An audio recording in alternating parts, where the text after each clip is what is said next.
La contre-offensive des Alliés, 1942-1945. À la fin de 1942, face à l'Allemagne et ses alliés, le Royaume-Uni résiste appuyé par ses colonies et celle de la France libre. L'URSS contrôle encore une partie de son territoire. En 1943, en Russie, la Wehrmacht ne parvient pas à prendre Leningrad et Moscou. À Stalingrad, l'armée du général allemand Friedrich Paulus est encerclée par l'armée rouge et obligée de capituler en février 1943 après plusieurs mois de bataille dans les ruines de la ville. Après Stalingrad, l'armée rouge reprend l'offensive. Elle remporte la plus grande bataille de chars de l'histoire à Koursk et libère l'Ukraine en 1943. En juin 1944, elle lance l'opération Bagration en suivant la tactique de la guerre éclair. Bombardements aériens, offensive rapide des chars, accompagnés par l'infanterie. Cela lui permet de reconquérir rapidement la Biélorussie, les pays baltes et d'entrer en Pologne où elle s'arrête aux portes de Varsovie. Durant l'année 1944, les Soviétiques chassent aussi les Allemands de la Hongrie et des Balkans.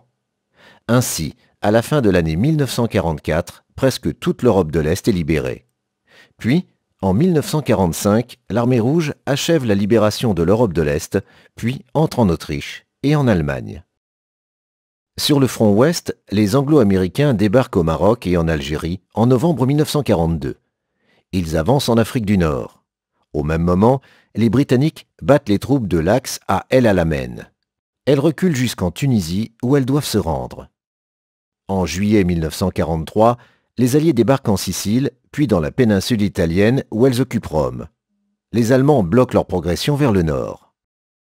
Le débarquement en Normandie, prévu à la conférence de Téhéran en 1943, a lieu le 6 juin 1944. C'est l'opération Overlord. De juin à août, les Alliés font la reconquête de la Normandie. Ils sont rejoints ensuite par les troupes débarquées en Provence.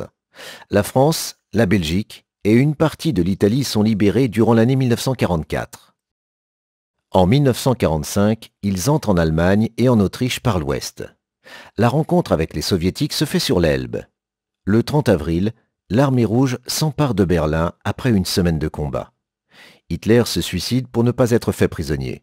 L'Allemagne signe la capitulation sans condition le 8 mai 1945. La contre-offensive en Asie. En Asie-Pacifique, le reflux du Japon commence en 1942. Durant le printemps et l'été 1942, les forces américaines du général MacArthur remportent les batailles de la mer de Corail, de Midway, puis de Guadalcanal.